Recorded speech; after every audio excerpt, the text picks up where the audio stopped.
Assalamualaikum warahmatullahi wabarakatuh. Perkenalkan, nama saya Sandra Sresta dengan NIM 22122643. Pada kesempatan kali ini, saya akan memaparkan progres terbaru dari laporan tugas akhir saya yang berjudul Pengembangan Chatbot Sistem Rekomendasi Obat menggunakan metode Retrieval Augmented Generation. Sebelumnya, saya telah menyelesaikan beberapa tahap penting, yaitu yang pertama di sini ada onboarding. Selanjutnya ada eksplorasi dan analisis awal terhadap data. Kemudian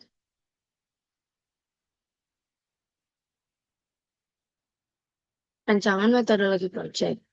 Saat ini saya telah masuk ke tahap berikutnya, yaitu data cleaning and ingestion.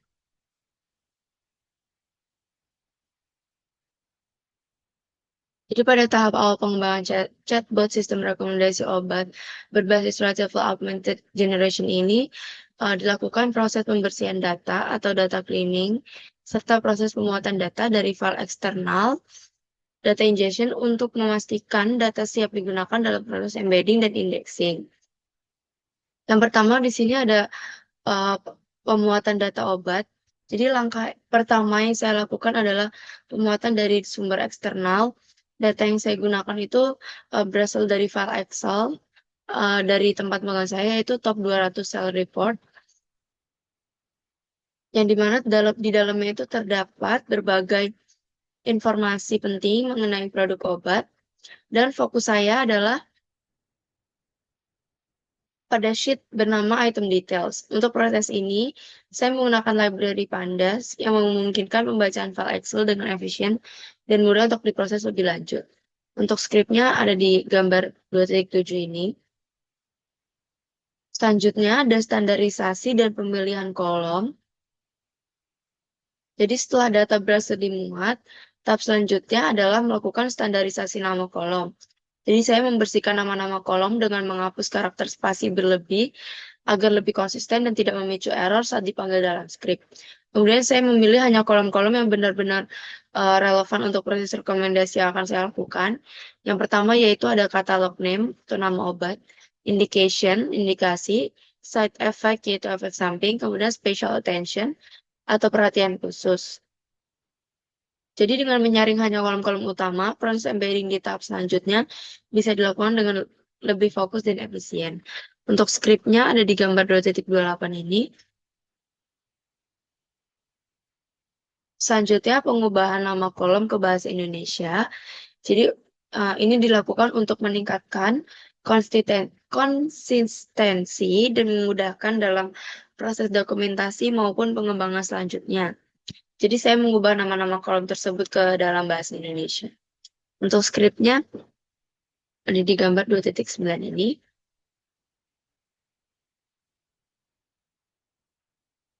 Selanjutnya ada penanganan nilai kosong atau missing value.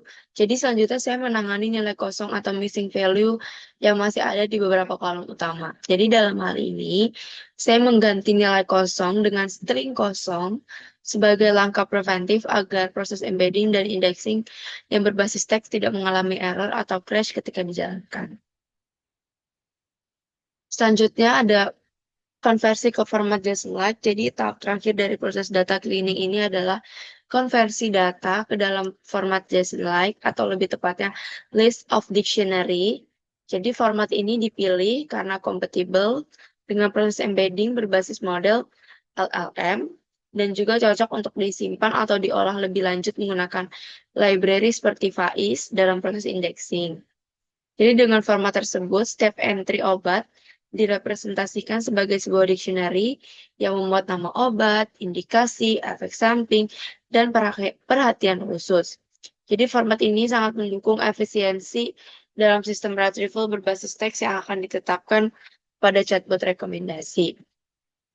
Untuk skripnya ada di gambar 3.1 ini. Sebelumnya ini skrip untuk mengatasi nilai kosongnya.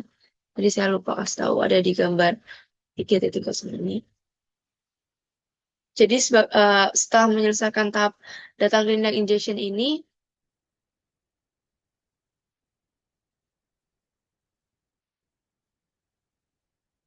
Saya akan melanjutkan ke tahap selanjutnya yaitu prompt engineering.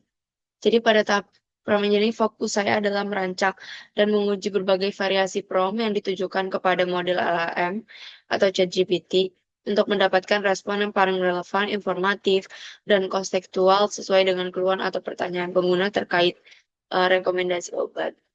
Baik, selanjutnya saya akan mendemokan aplikasinya.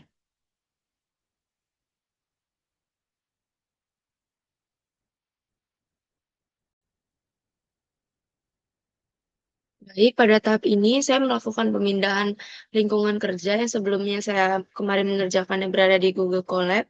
Kini telah saya pindahkan dan jalankan secara lokal menggunakan Visual Studio Code. Jadi agar proses pengembangan dan integrasi sistem menjadi lebih fleksibel dan terstruktur. Untuk struktur file dan fungsinya, di sini saya ada preprocessing.py. Ini tuh berisi proses pembersihan dan transformasi data yang tadi data cleaner injection sebelum data digunakan untuk di embedding. Kemudian ada index.py. Jadi ini bertugas untuk membangun dan membuat indeks faiz serta menyimpan data embedding agar bisa digunakan untuk pencarian berbasis kemiripan teks. Selanjutnya ada recommendation.py. Ini merupakan modul utama yang menangani proses rekomendasi obat termasuk dengan mengambil input keluhan dari pengguna dan mencocokkannya dengan data obat yang ada. Sini.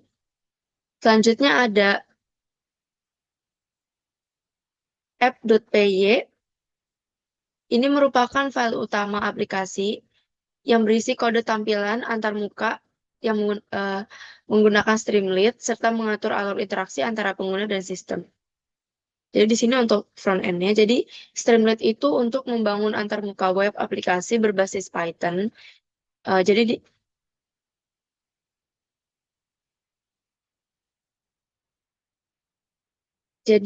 Streamlit itu framework open source berbasis Python yang digunakan untuk membangun antarmuka web interaktif. Jadi khususnya buat aplikasi berbasis data science atau machine learning. Jadi dalam proyek saya ini saya menggunakan Streamlit sebagai front utama aplikasi yang memungkinkan pengguna untuk berinteraksi langsung dengan sistem rekomendasi obat melalui tampilan web yang sederhana namun fungsional. Untuk requirement text ini adalah semua pip yang diinstal di Colab itu ditulis di sini. Jadi kayak untuk install Streamlit, install Pandas, NumPy, untuk install Faiz-nya, OpenAI, OpenPXL ini untuk baca Excel dan Python.db ini. Jadi nanti tinggal install requirement.txt. Jadi nggak perlu install satu-satu lagi.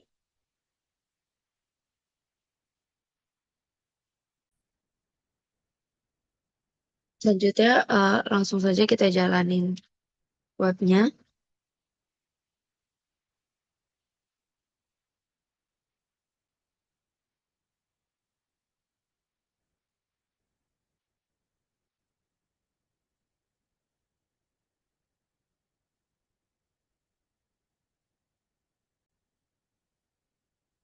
Ini ada hasil tampilan websitenya. Jadi eh, di atas ini ada judulnya yaitu Drug Recommendation. Kemudian di sini kita menginputkan nama dulu, terus kita kirim. Kemudian di sini kita ada input keluhan, jadi pengguna itu dapat mengetikkan keluhan atau gejala yang dirasakan. Jadi misalkan di sini kita tulis, nih, saya sakit kepala dari kemarin, kira-kira obat apa ya yang cocok. Terus kita search, cari rekomendasi. Jadi di sini memulai proses pencarian. Lalu, di sini ada output rekomendasi obatnya. Jadi, sistem akan menampilkan obat-obat yang paling relevan berdasarkan kecocokan antara keluhan pengguna dan data embedding yang telah dibuat. Jadi, hasil rekomendasi ini tuh diambil melalui pencarian menggunakan Faiz dan ditampilkan secara real time. Jadi, di sini direkomendasikannya obatnya Panadol Extra. Terus kayak di sini terdapat alasannya juga kenapa. Terus ada efek sampingnya juga di sini. Kemudian ada perhatian khususnya juga. Seperti itu. Jadi, sekian yang dapat saya sampaikan, kurang lebihnya mohon maaf. Wassalamualaikum warahmatullahi wabarakatuh.